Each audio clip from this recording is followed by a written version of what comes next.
Actually, I enjoyed the write-up for this, writing up. But for some reason, I have butterflies about the presentation, which I usually don't have.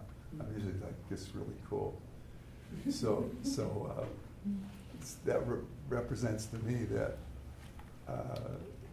somehow this is a stretch involved. So if you recall in the description, I talked about when we're looking out right now, all the reflected light coming back is from the past. And that probably sounded interesting, but the implications of that are pretty major, because that means that in our waking life, most of the time, except when we meditate or stop and reflect, see, that everything is in the past, that it's already gone. So most of the stuff we see and respond to and react to doesn't exist anymore, except as record, except as information in the morphic field that is informing the next moment how to be. Does that make sense? There's a very interesting insight from David Bohm. Everybody know who David Bohm is?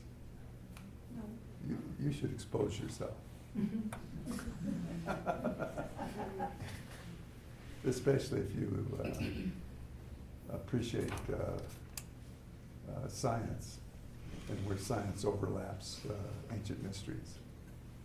Because his perspective is, he's a physicist, and it's very profound. And from his perspective, he comes out with these little statements that are just packed. And one of my favorites is no cause is local. In other words, local is right now, in this room. See? And that whatever's happening to us right now is not caused right now. See? It's caused from your history, from your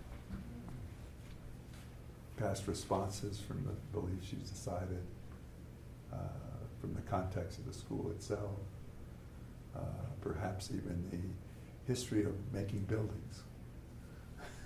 See, it's all in there. So whatever's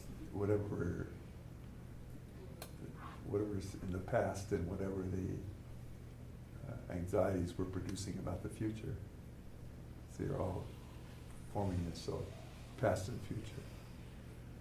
Not only us individually, but collectively. So Bohm talked about the implicate order, which is a unusual word, implicate, but part of what he means by that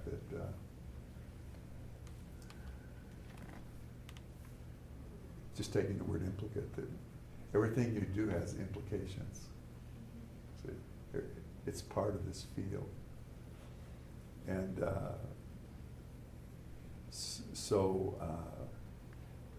whatever appears physical is being unfolded from this implicate order. It's not linear. It's in and out so quick that it looks linear. So this perhaps, how you can just be tied up in something. You calm down from and center, or listen to some music or the fountain, and it seems to relax you. See, because it takes you out it makes a distinction inside between you and everything that's implicating you. So your whole, attention, response, worry, involvement in what you're doing, trying to manage all this past and future, and keep it organized and keep it going in the direction you want it to. In that moment, you go back into the present. You get now. And so where your identity is tied, disidentifies from all that, so you relax. So you feel the wholeness of things again, you feel the connection again. So it's a very profound key, if you want to use it, or if you want to apply it. See.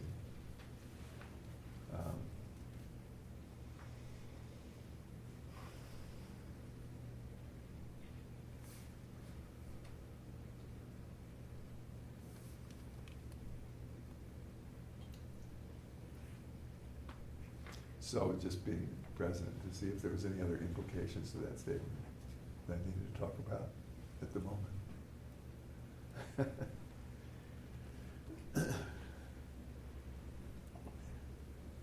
So the more you line up with that present, there's a presence appears. So being present.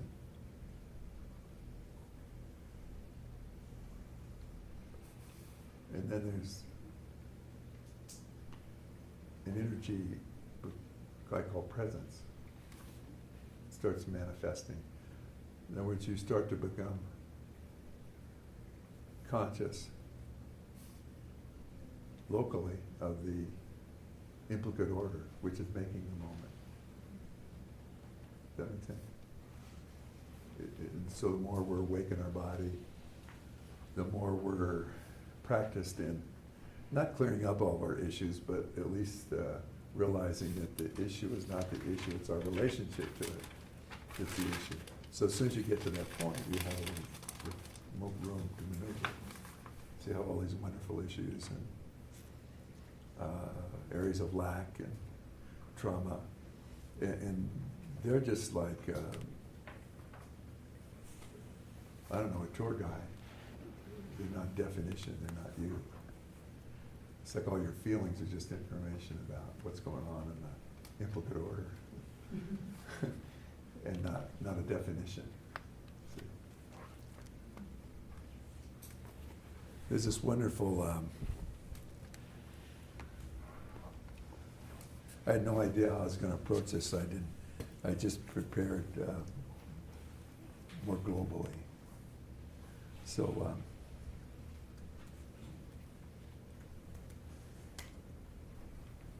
I want to read this quote from the Rig Veda. You know what the Rig Veda is? No.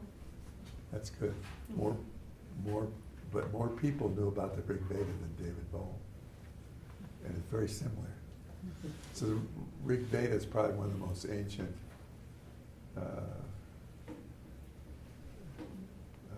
text, spiritual text on the planet. There's probably more ancient ones, but periodically civilizations get destroyed.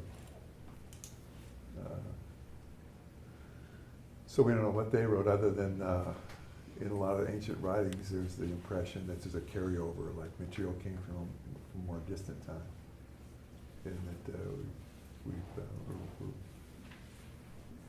actually the context of our life is constructed from a more ancient history that's not been resolved yet. And that's why it's so confusing sometimes. We exist here, and the place we exist in is structured by a time that we have lost track of, but it still shows up. And it's only recognizable in the metaphors of our life as much as the fact. And we think it's current history, but a lot of it's enfolded with ancient history. So this implicate order is quite vast. I'll say more about that. So this is what the Rig Veda says. I was going to paraphrase it, but it sounds better in this translation.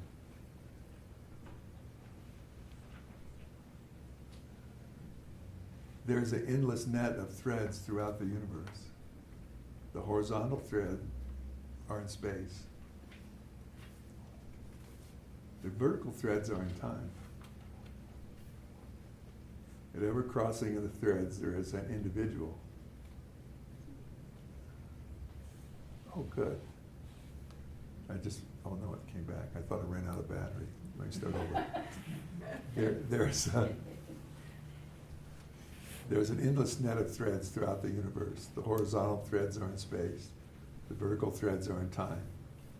At every crossing of the threads, there's an individual. And every individual is a crystal bead. And every crystal bead reflects not only the light from every other crystal bead in the net, but also every other reflection throughout the entire universe. You take all that in? It's beautiful. It is beautiful. There's these little statements that, like that contain it all. Like, in the Christian Bible, you could probably do the whole thing off of the 23rd Psalm in the Lord's Prayer, if you kept unpacking it enough, and shave the dogma off. So you just imagine this crystal beadness of yourself. So that's a big bead.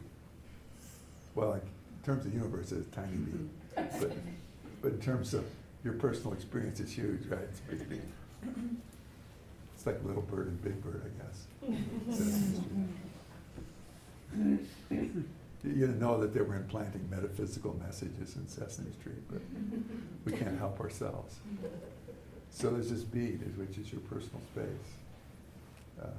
Referred to as a crystalline. So is that a fixed crystal or fluid crystal? Just imagine a fluid one.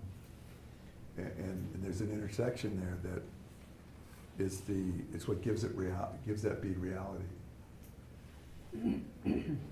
So with yourself sitting there, there's this capacity, this horizontal capacity of light. You look out, so it's, oh yeah, we can relate that as horizontal.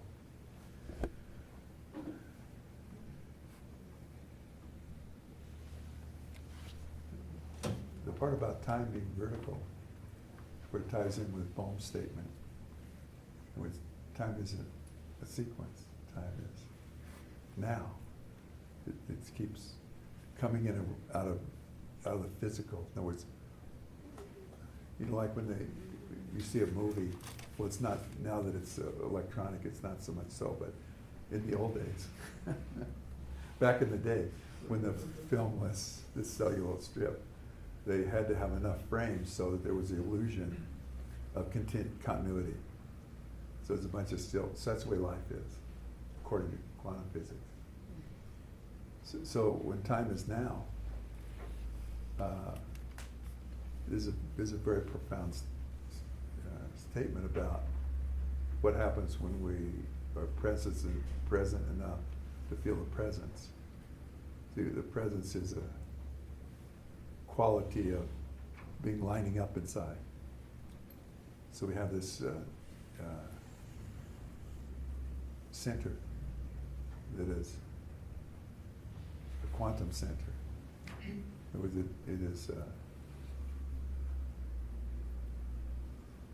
Is an internal energy. I'd say it's a soul energy. And when we get present, that starts lining up. So we start waking up in the present, which changes our relationship to history. So hi. Are you sticking around, or are you just for the energy. Well, we're working on it.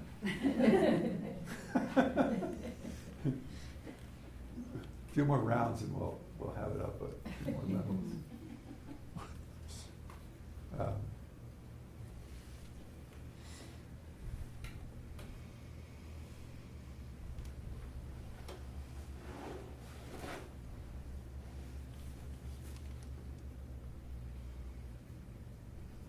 So I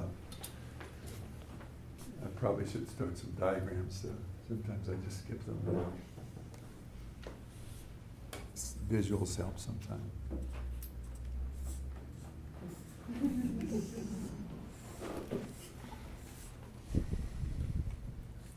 So that's recognized. That's a symbol of a person, right? So you can take it personally.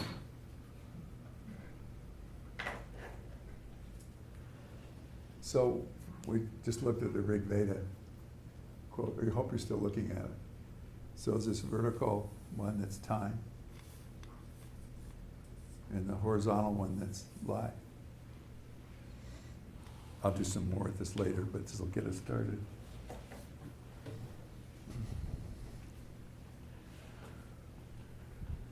So when you're present and lined up here,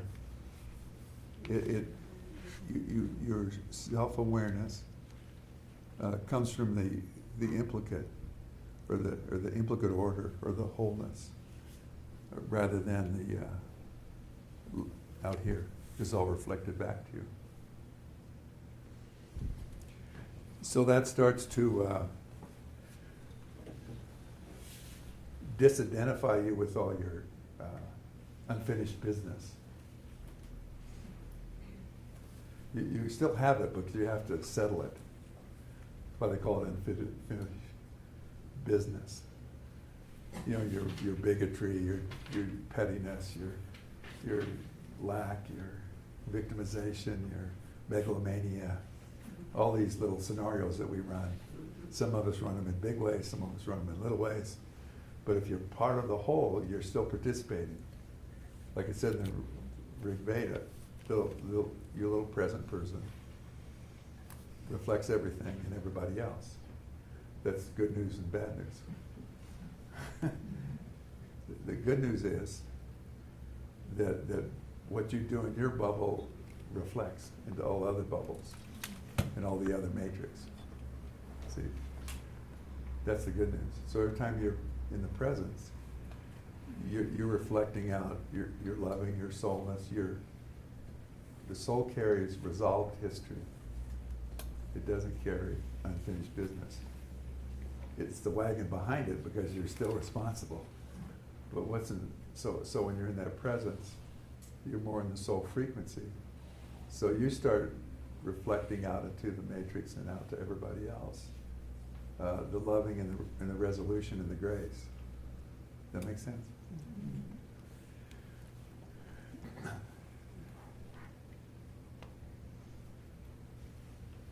The bad news is that because of that setup, when you're out of your center, you're reflecting all your unfinished business and reinforcing it in the world, in others. You can see how that's good news and bad news, right?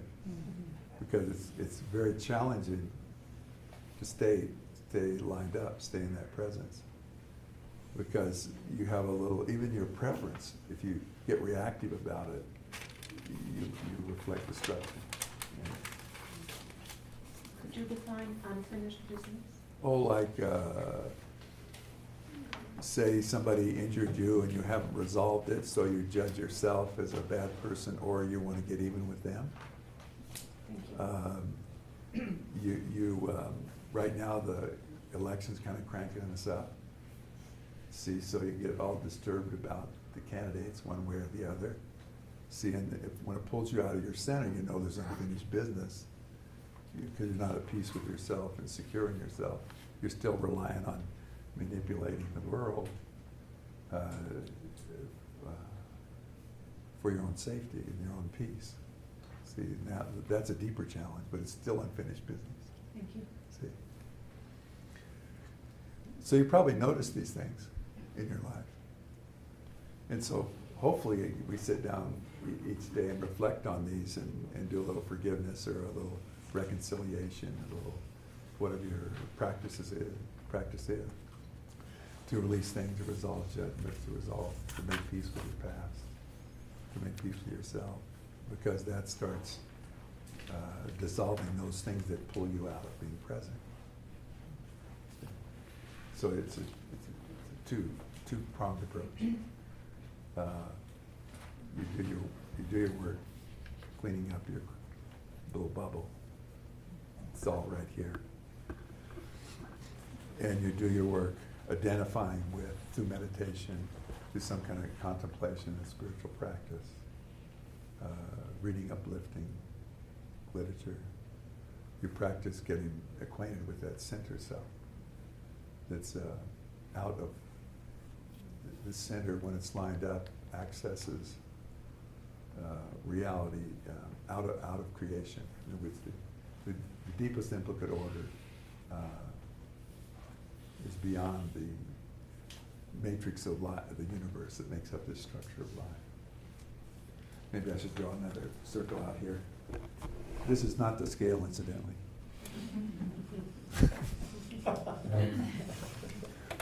Nor is the universe flat.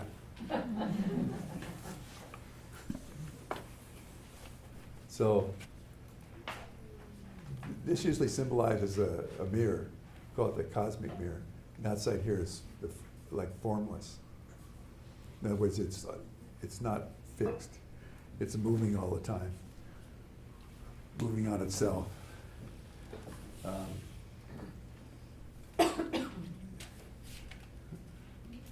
But that's kind of strange, like there's a big mirror out there at some dimension, but also exists in every little fine particle. In other words, if you take the Rig Veda like that, it talks about everything is reflected.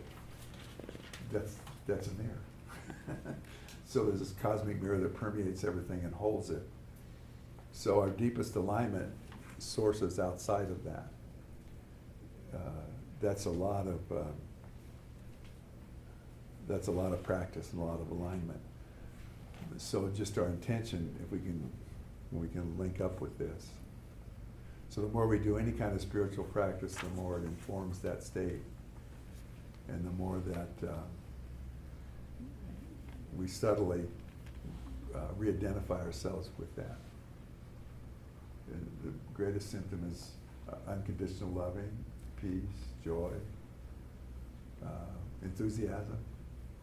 These are all qualities of that energy. So the more you practice that, the more you identify with that and automatically disidentify with your unfinished business. So when you become aware of a piece of unfinished business and just reflect on it, the default is no longer defensiveness, rationalization, reaction. The default is peace or joy or loving. See, so it's see how you get it from both sides, right? So you see, our unconscious mind's huge.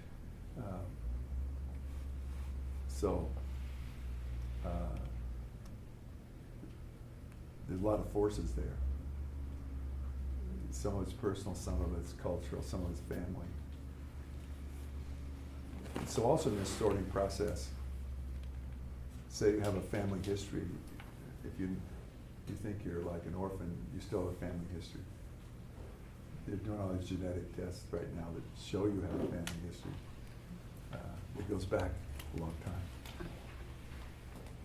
I don't know if they can take a genetic reading all the way back to when genes came into being. It's like, what is this moment when genes came into being?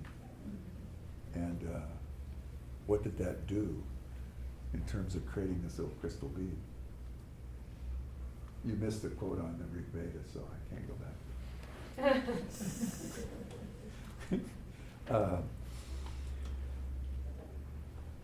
Well, my theory is that when that occurred, when that emanation first appeared, it inextricably linked us to both a personal journey and also being the reality that we're journeying through. Some of you noticed a shift in feeling inside when I said that, right?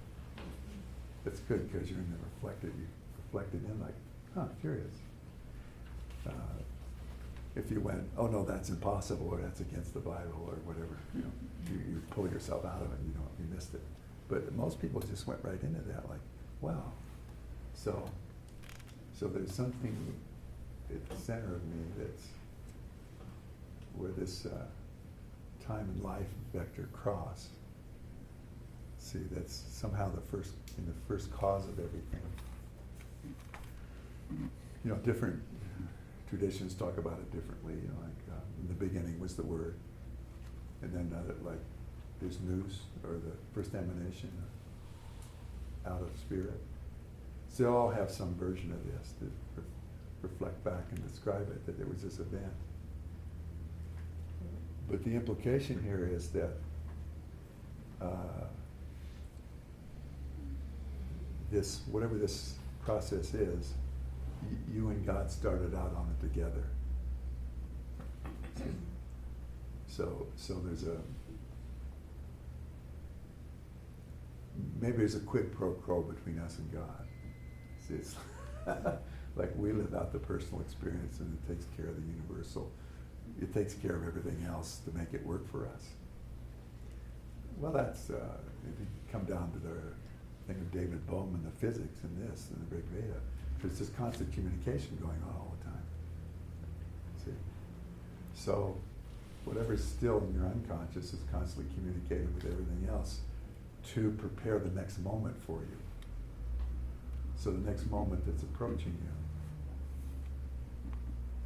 from the horizon is a reflection back of what's in your unconscious. See, so it's all your fault. So that's scary from that level, right? So that just makes it very clear that from our egos, we're not going to solve this. From who we think we are and what's our rights, and you're in my space, and I'm going to punch you if you offend me. See, that's not going to get solved at that level. That's just going to make more of it. See, so what are you voting for? What kind of process? See, so when you take something that happens, you reflect on it, you go into your center and you're open to that. You're voting for everybody else doing that. See, so what's good for you is good for everybody. See? So just that practice, even if you got piles of stuff you haven't finished yet. Just the approach, the changing approach to taking each thing in your life and using it to transform yourself into loving. Even if that's your attempt every day, you're voting for that approach to life and reality for everybody in the universe. Or even, maybe it's all the souls that are in between lifetimes, I don't know, because they're all still in creation, they're all still, they haven't transcended, they haven't got out of this. So at some level, it's affecting a lot of beings, a lot of awareness. See?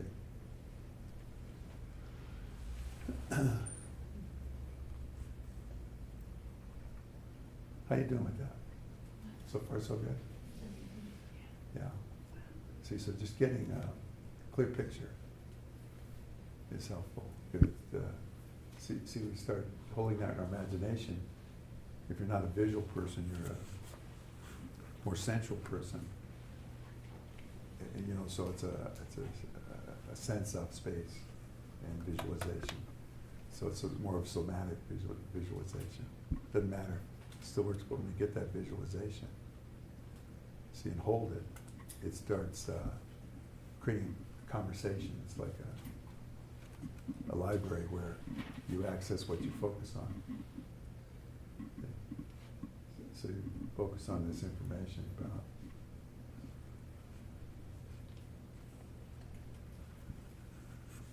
this greater vision of yourself. So you vote and you hold that, but you constantly challenge to stay in that place though also. Yeah, we're going there. Yeah. That's the fun of it. Yeah. See, that sounds like a problem. but see, we have this see, when the soul comes in, it picks up a collaborator, which essentially is the physical body. I call it the basic self. And it's about survival. It's the one that generates the ego. So we have this, in order for it to work here for us, we have one aspect of our person that's tied into survival and keeping you alive long enough to have experience and to make stuff up or resolve it. See, but, and that has to do with the magnetic aspect of this, in other words, all the not present stuff. And so it has a consciousness that takes everything you say you are and believe and defends that as a personal continuity against change. So it's this conservative part of it. So it tends to be based on fear until you demonstrate that you can take care of it from your loving, and then it converts. So I guess our first conversion is our own body, our own personality, our own ego. See, because it's always going to be like, don't go in that, you got to stay with me. Don't go to that place because I can't go there and it's scary.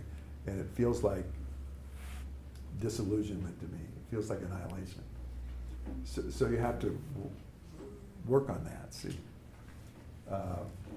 And some of it say, just, it's okay, I'll be back, I'll bring you a chocolate. Whatever.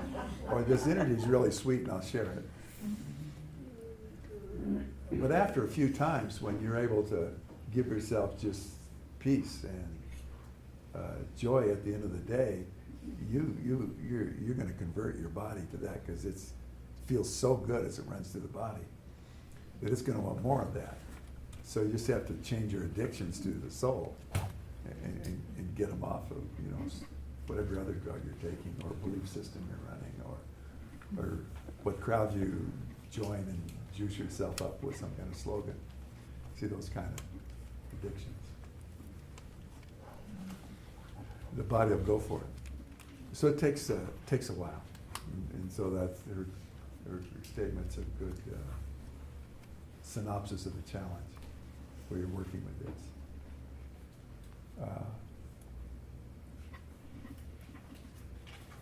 So, back to what you pay attention to. See, it's paying attention and surrendering everything else. So what this does is, there's like, as a metaphor, say, our true responsibility is what we might call the 10% level, 100% being everything. So that's like, you know, brushing your teeth, taking baths, dressing, you know, developing some kind of civil way to live with everybody else, so you're not always fighting, you know, paying your bills, making a living, you know, following out the rules of this reality. So you take care of those at 10%. So when you do that, but you have to give up judgment and bigotry and hate and war. You have to give up a lot of things to really work it. But then the wholeness, see, you're this bead that's reflecting everything all at the same time. So when you just pay attention to what's inside your crystal bead and take care of your crystal bead, everything else takes care of, the wholeness takes care of everything else. See, because you're constantly communicating with it to arrange whatever. But when you switch to taking care of your crystal bead and practicing your connection to spirit, that frees the wholeness up to bring more of that forward for you, to start arranging life so that it's grace instead of you know, the law. In other words, instead of running into another crash at the last, you know, something shows up to wake you up, like don't drive down that street, or well, you don't need that anymore, so let's take you over here. See, it's an unimaginably fast system of intelligence. It's always referencing on you because that's the way it's set up. See, so the more you fall into that, taking care of your practical life and taking care of your spiritual life in an ethical way, that frees up the universe to take care of everything else for you, including lining up your unfinished business. So you just have to say, hi, God bless you, and I forgive myself, and I'll forgive you too if it helps. See, or choose love. instead of hate when somebody hurts you, it'll bring it back to your life. So the universe is always attempting to assist you to wake up who you are, and prefer the waking up process. The other process, justification, defending yourself, rationalizing, working out of fear, so you have to control out here.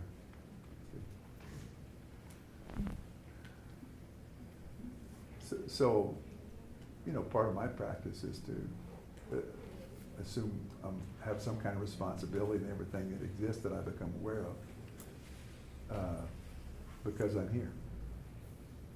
You can use the good news about this individual be disconnected to everything else is you can corrupt the negativity if you want. You can participate in corrupting the negativity. Does that sound like a good idea? Yeah. So this means also giving up, judging yourself when you make a mistake or do something stupid or hurt somebody. So you just have to you need to be aware of it and own it. But if you judge yourself, that's the same as locking your attention into that and telling your basic self and the universe that you're voting for that. See? So my get out the vote campaign is to always vote with your soul. And see, then eventually the political party will come into being that is resonant with your soul.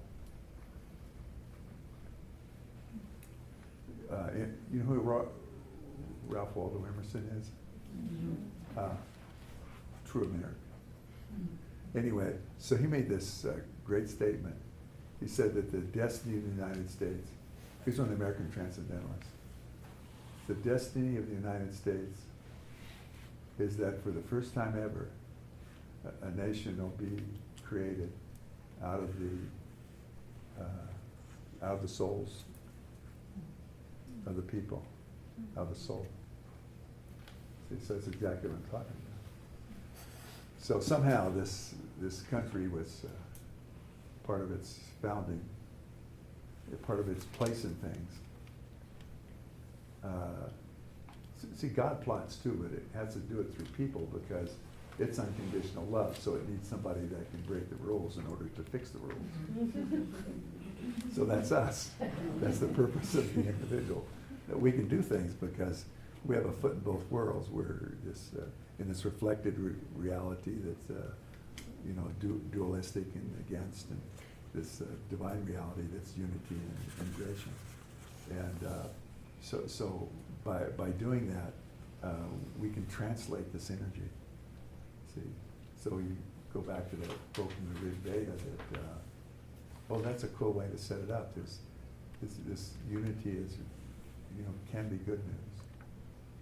It appears as if that because of the reflectiveness and the constant conversation between every sentient being, that they keep voting for, war, duality, famine, victimization, persecution. It seems like that's the majority vote.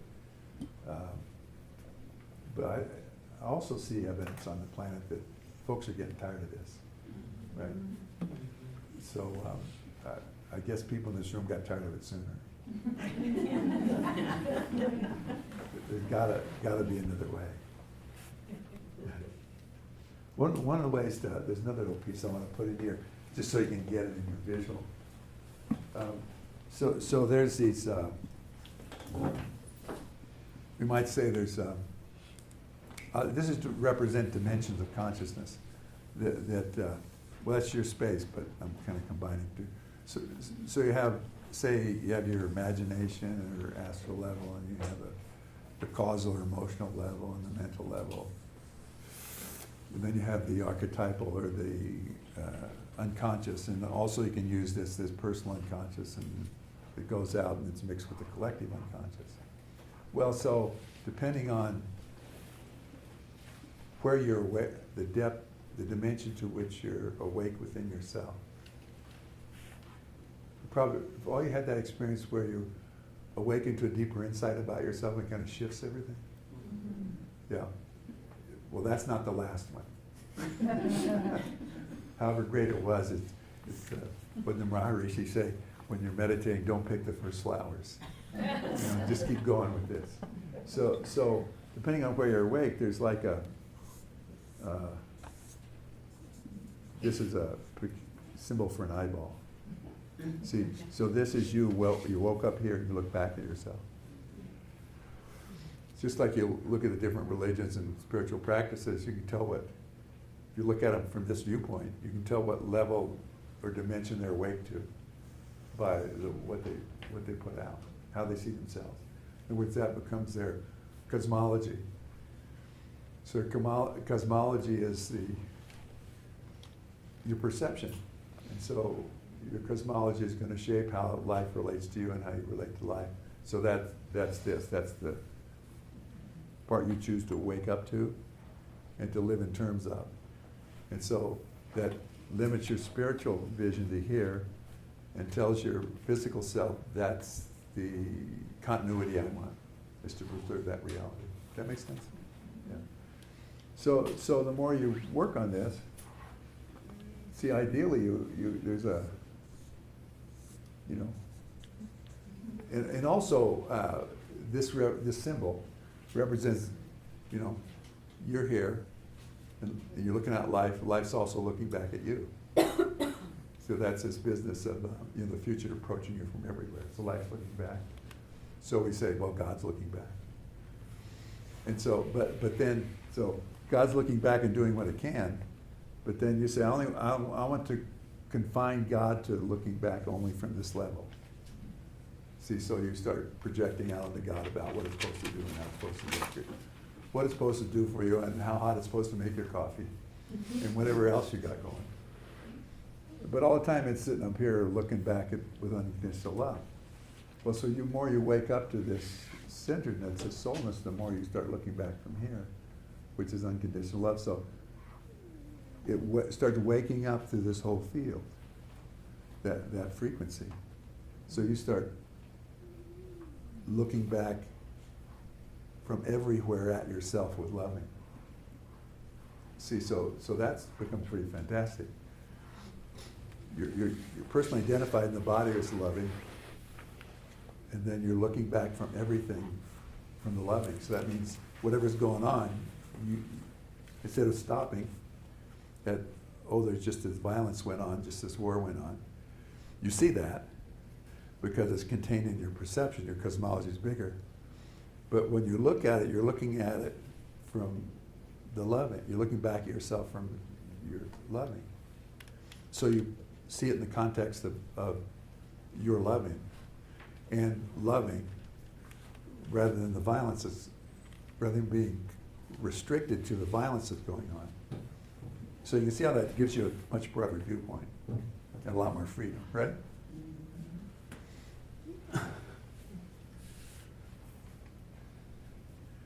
See, we're just setting up the model here so far, but if you have if you keep imagining, like you keep reflecting on what I'm saying, you'll start accessing the frequency of the energy of it, or the consciousness of it, and it'll come into your awareness. See, so the more present you are, the more this is experiential conversation, or the more this is experiential. See, so even just dialogue can be experiential if it's done from this reflective, soul-centered place. See, so when people get around and tell their story and love and listen to, rather than fighting with them about what they say, that process starts creating this transformational process. You know, like in a sweat, they each take turns talking, but no talking back. Well, that sets up a transformational process. See? And if there is a comment from one person about another person, it'll be from just that person's viewpoint. Like it'll be, in my experience, blah, blah, blah. And that person can use that. So there is this sort of process that's made. Or you have a circle and you have a talking stick and just one person talks at a time. Okay.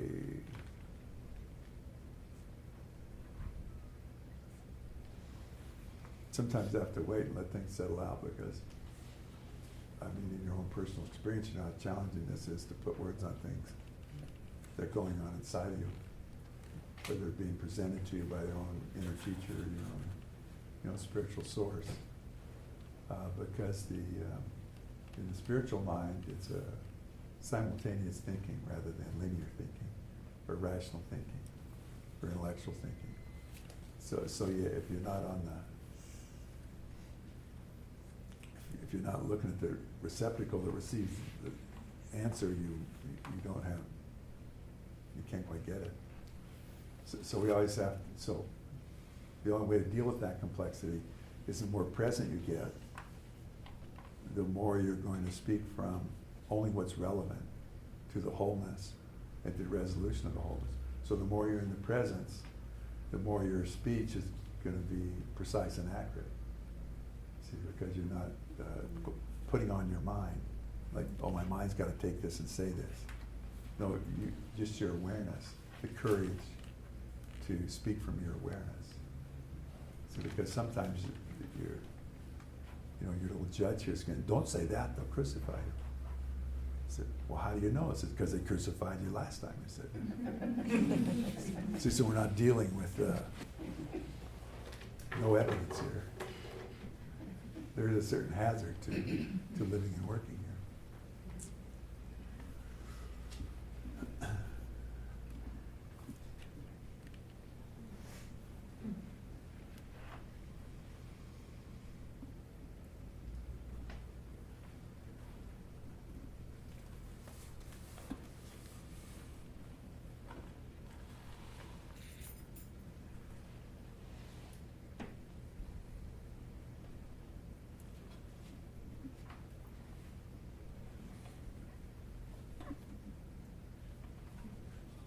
How's everybody doing, being quiet? There's a Buddhist practice that when they're doing discourses, every once in a while they'll do a little gong. And no matter what's being said and what's being looked at, it could be the greatest, profound secret in the world. Everybody stops. They stop talking. And they just sit for a while. Interesting practice. And what's that do? Well, it starts settling everybody back into the now, in the present. So, see, as long as I'm talking, making things conscious, and you're reflecting on it, and trying to look at it inside. See, when we reflect inside, our awareness goes to where that statement has relevance to you. And sometimes it's a piece of wisdom you forgot. Sometimes it's back into your own soul. And sometimes it's to an unresolved issue that relates to that, whatever that awakens to.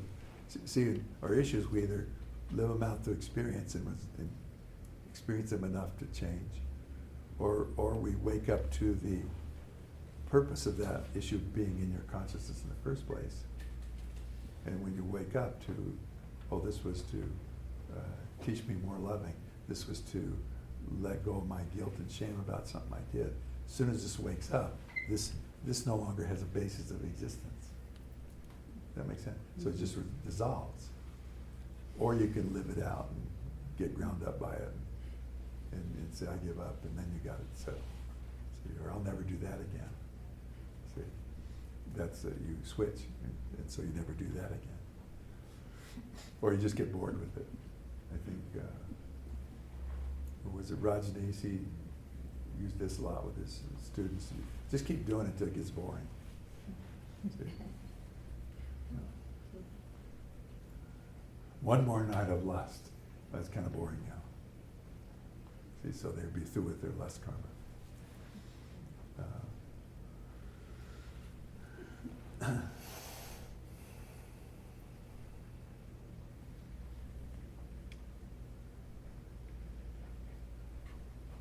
That's one of the pluses about getting older is you're done with more stuff.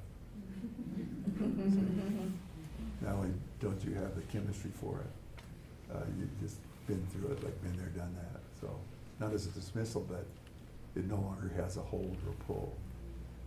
See, so it lets you go, and You have it there as part of your wisdom. Unless, of course, you judge yourself for going down that path, and then it's like, okay, that doesn't help. It's because, in a sense, everything that goes on in your life, good or bad, is experience for the soul. And so, since it came out of the soul, the interest in those things in the first place, even if you've screwed it up 1,000 times, the original intent to resolve that in loving still exists. See? So it doesn't matter whether it's good or bad. It matters that you resolve it in terms of measuring to your soul, which is loving. As soon as you catch on to that in relationship to it, both sides of the fence have the same value in terms of increasing your experience of your soul. Does that make sense? It's kind of nice, huh? Like, oh, that's nice. Now you go out this afternoon and judge yourself again, watch.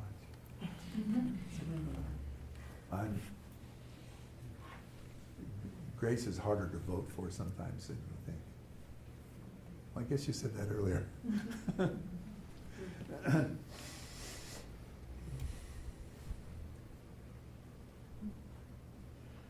So,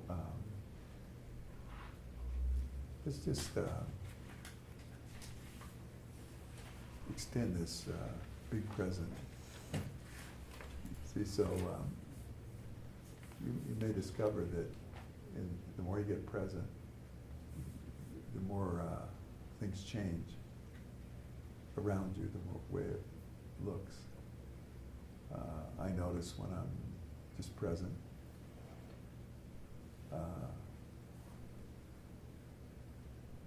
one of the things I do to help me get present is it's not just a visual or will.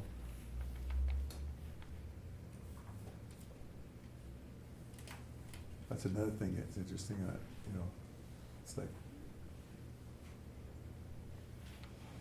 we can do a love-will thing, like the horizontal and the vertical. But see, the matrix of life is at its deepest is love. It's unconditional loving. Otherwise, it could not unfold into creation because it'd be split. See, so there's that at the deepest part. So that becomes life. And the other part, we could say, is will.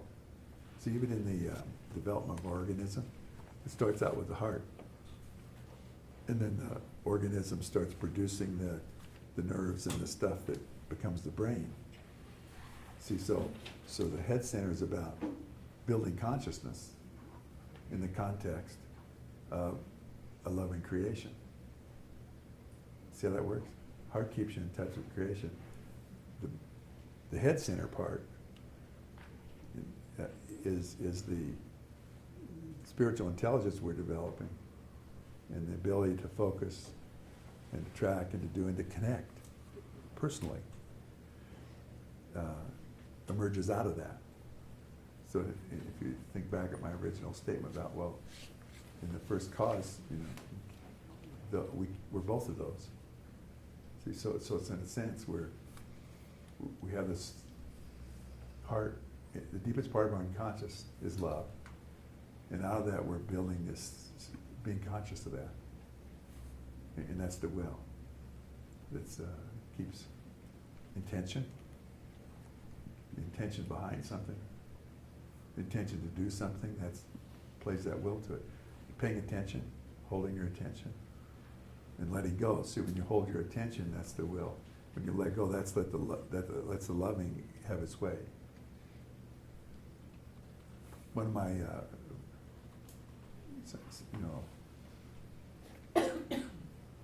to me, the will of God is let love will have its way.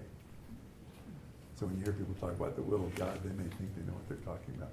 And they try to make themselves small and get bigoted and judge themselves. It's almost, I find it hilarious. Because from my perspective, the will of God is love will have its way. So you're kind of doomed. In a sense, you can try not to actualize yourself as loving, but that's just yours deciding how long it's going to take you. So, well, well, just one more war, God. I just want to kill one more person.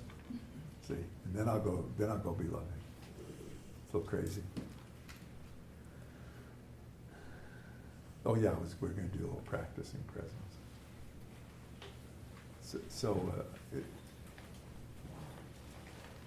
It's kind of a dumb approach, actually. See, because you get as stupid as you can. I know a lot of you are invested in your brilliance, but you haven't seen how brilliant you'll be if you get dumb enough. See, so what am I talking about? Well, just, you've been listening. Oh yeah, I remember what I listen inside to help myself be present. And so I keep listening. And for what? Well, just keep listening. See if you go for what? You'll put a concept on it or construct. Even if I just tell you to try to, listen to God inside or listen to sound ground. We have an idea of that. So just listen. St. John of the Cross talked about the clouds of unknowing. In other words, it's a cloud, just listen. See? And so you keep listening. Listening is an intention. So keep listening and see, I talked about this reflectiveness. See, when the inner self or the inner world listens back,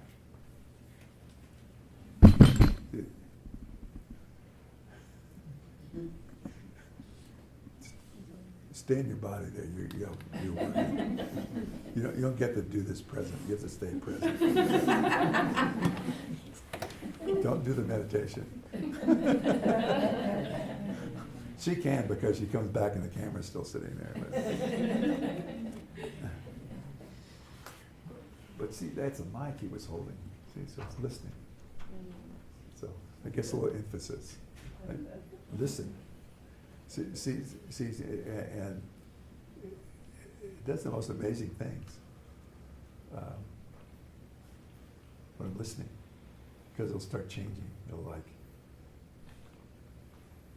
at some point, there's this little switch goes, and it's very silent, and then I can hear the presence, and it starts out being a very loud silence, which seems like an oxymoron.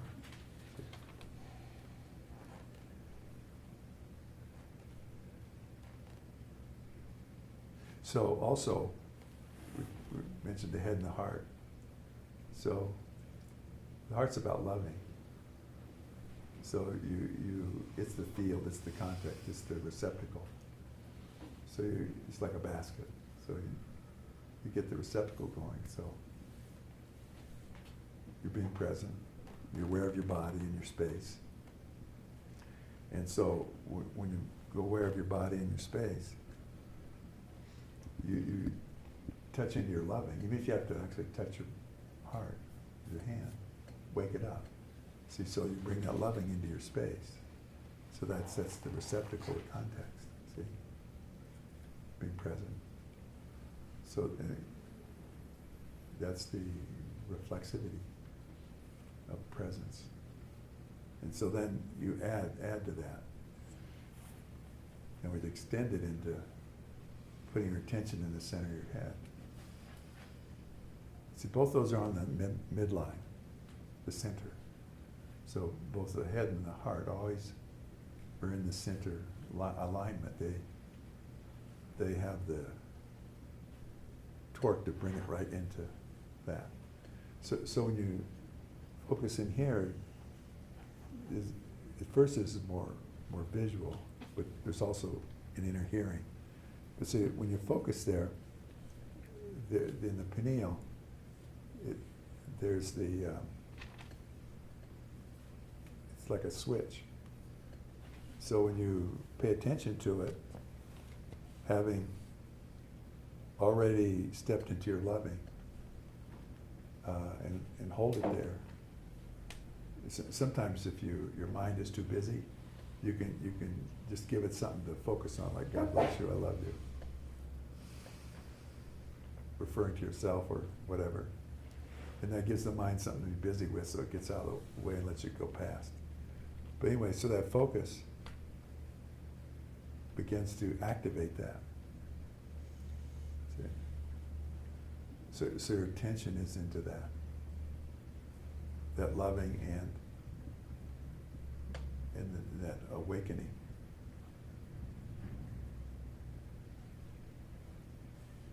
And each time you feel there's also paying attention in your field, because each step of that, it may take a few minutes, you feel a shift in your field, or the atmosphere around you, or your sensuous relationship to the air. See, however you want to, how you experience that. So besides the attention inward, there's the attention around you. And so you feel your relationship to the wholeness change. And then you feel your relationship to your center change. But like when I closed my eyes and looked inside, I just saw like a purple light here that just went through. It doesn't matter, you could see anything.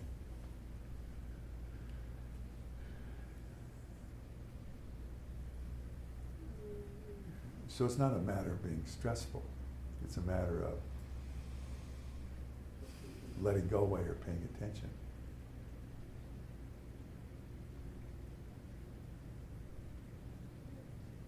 And then it might also help to just add another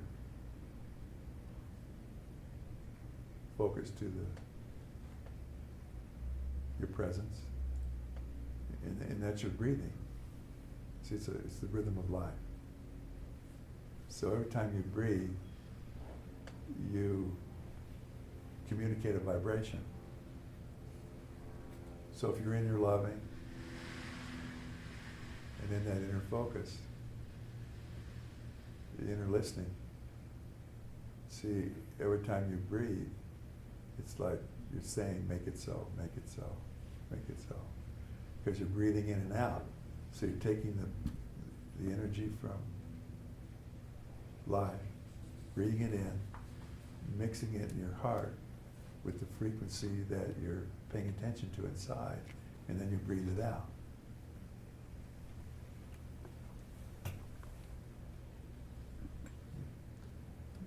Now in the biochemistry of breath, the breathing picks up the pollution that the cells are releasing and expels that.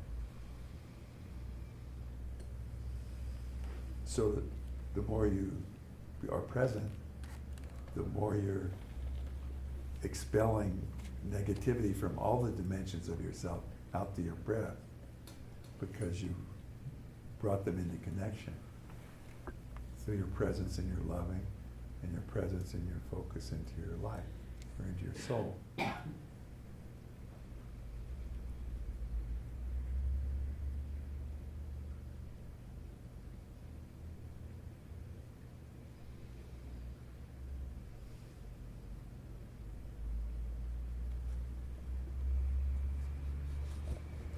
So implicit in this is you're preparing a place for presence.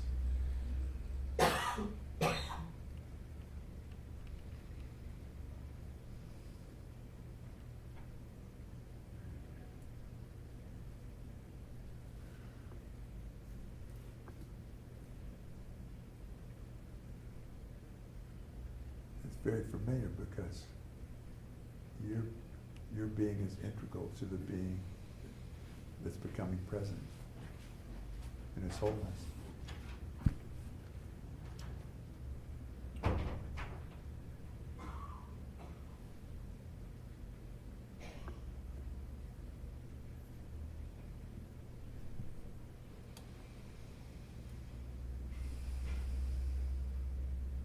And so in the listening part, you're listening past the buzzing in your ear, or that kind of sound, listening past into the silence. And you may start getting a sense of a deeper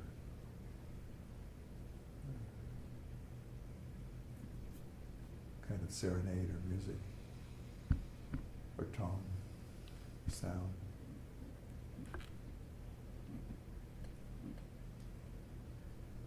You may start seeing visions of nature. Or you may have awareness pop in and then it goes with something that clear.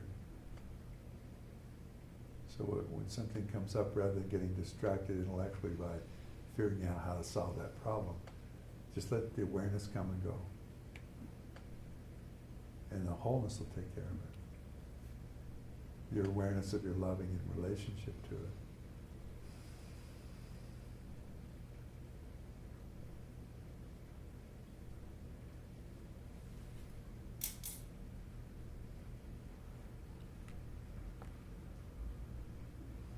So the more you're present, the more you focus, the more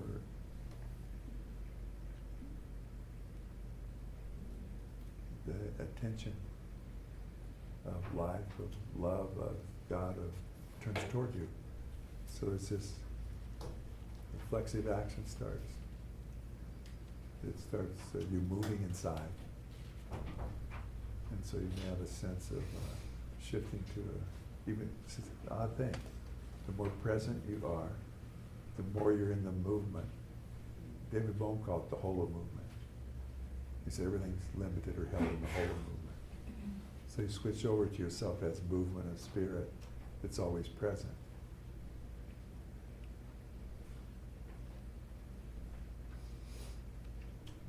So it's a sense of movement and presence, stillness at the same time.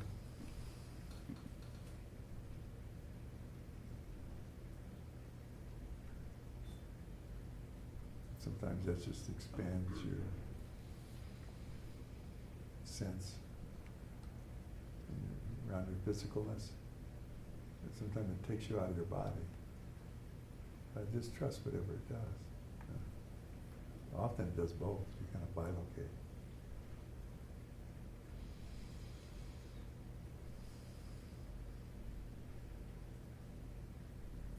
And the more you get past the mind with this, the more it takes you into the knowing.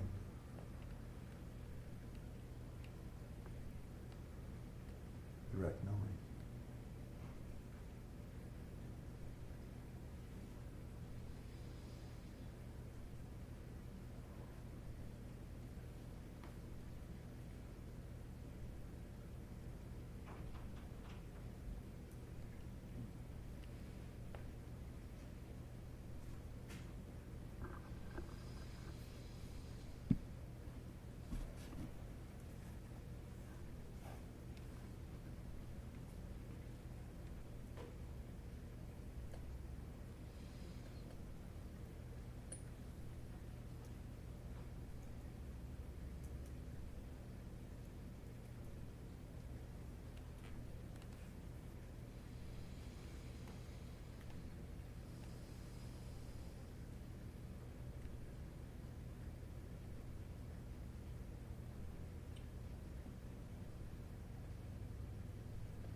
So just open our eyes for now and shift your awareness back out.